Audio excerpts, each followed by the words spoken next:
Salve galera que acompanha nosso canal, Sorrilha Você Está Sendo Filmado. Eu sou o Marco Antônio, um aluno de História, e hoje falaremos sobre a expansão Banta.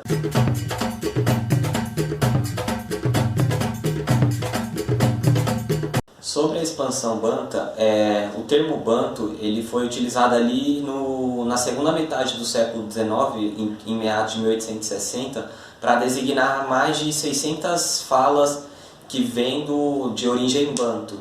Então, Banto seria uma espécie de um tronco linguístico, assim como o latim né, um tronco linguístico para as demais línguas, né? O Banto também tem esse sentido. E ela é designada para os mais de 200 milhões de africanos no continente ao todo. Então foi uma expansão significativa do continente. Em torno de 2.000 anos antes de Cristo, a 3.000 anos, não tem um consenso numa data específica de onde o Banto teve sua origem.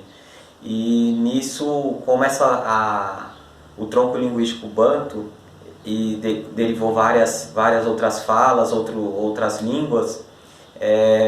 Há algumas interpretações de alguns linguistas acerca de onde se originou esse núcleo. A primeira hipótese seria ali na região hoje entre Nigéria e Camarões, o primeiro grupo Banto.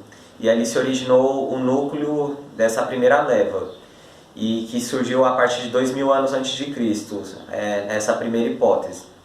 Há uma segunda hipótese que o Banto ele se originou ali em torno da floresta equatorial, na região ali do Congo, e dali é que originou o primeiro grupo e que se expandiu para a região sul.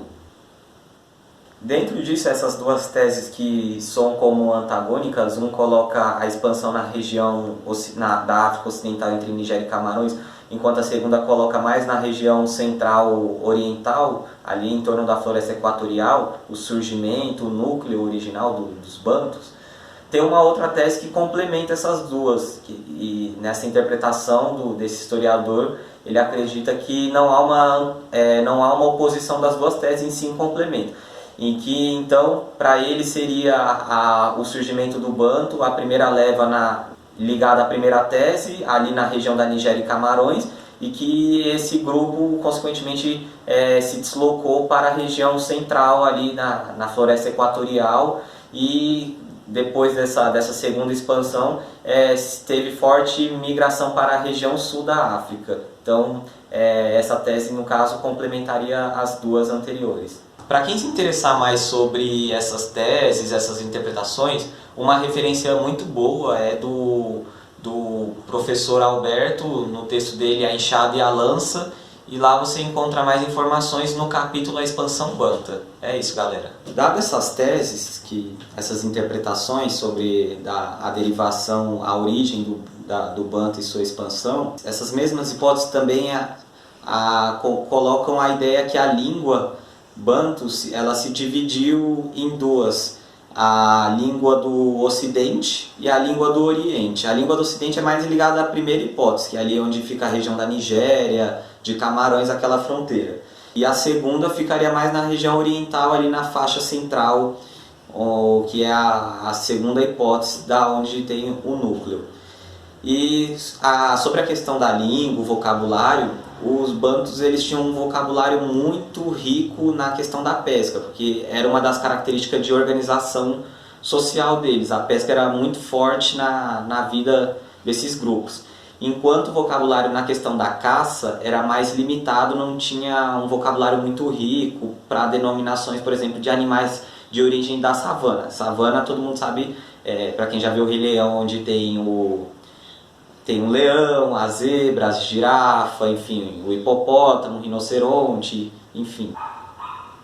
Esse cachorro, hein? Bom, gente, deixemos o cachorro de lado e voltemos sobre a expansão Banta. Depois das teses da limitação do vocabulário em alguns ramos, em razão da organização social deles, de acordo com as condições naturais e geográficas do território africano. Um ponto que vale destacar é que conforme a expansão Banta, os bantos tiveram contato com outros povos de outras culturas que habitavam ali no território da África.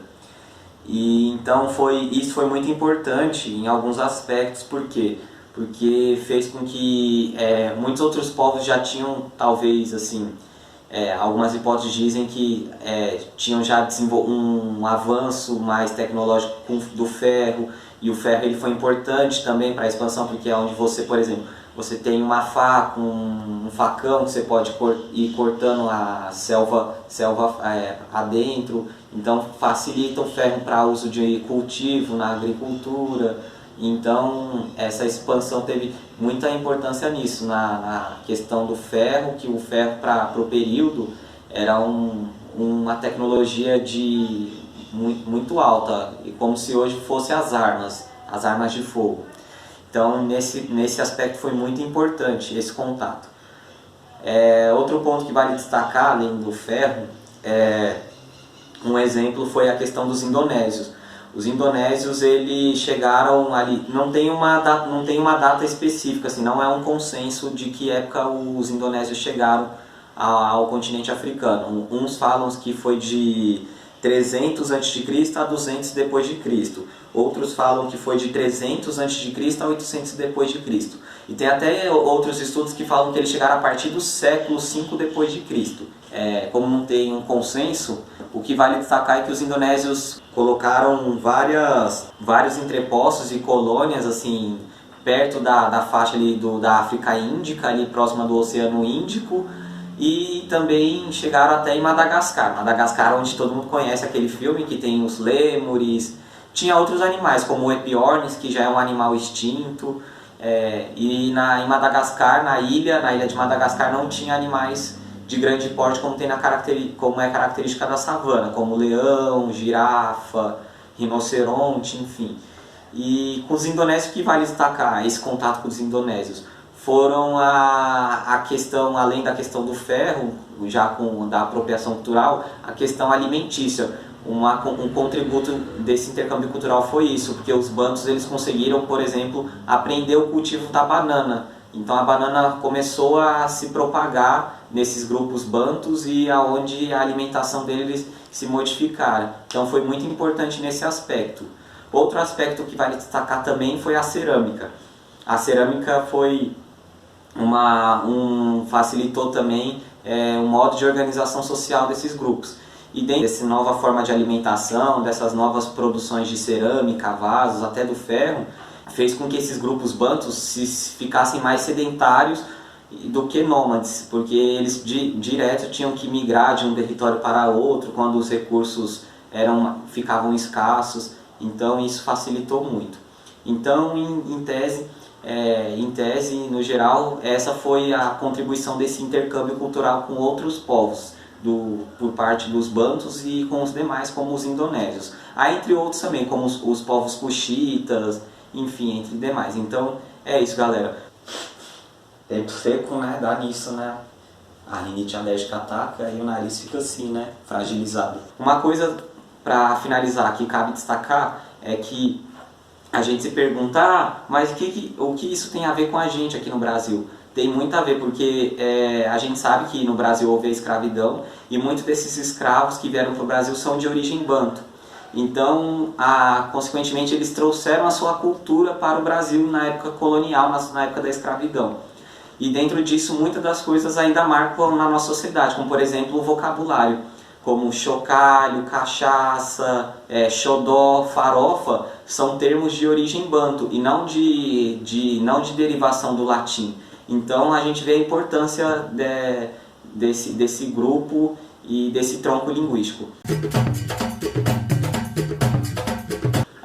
Foi mal, galera. Então é isso, galera. Não deixem de assistir, se inscreva no canal, ative o sininho das notificações e comentem o que acharam do vídeo e até sugestões de novos vídeos. Valeu, galera. Fui!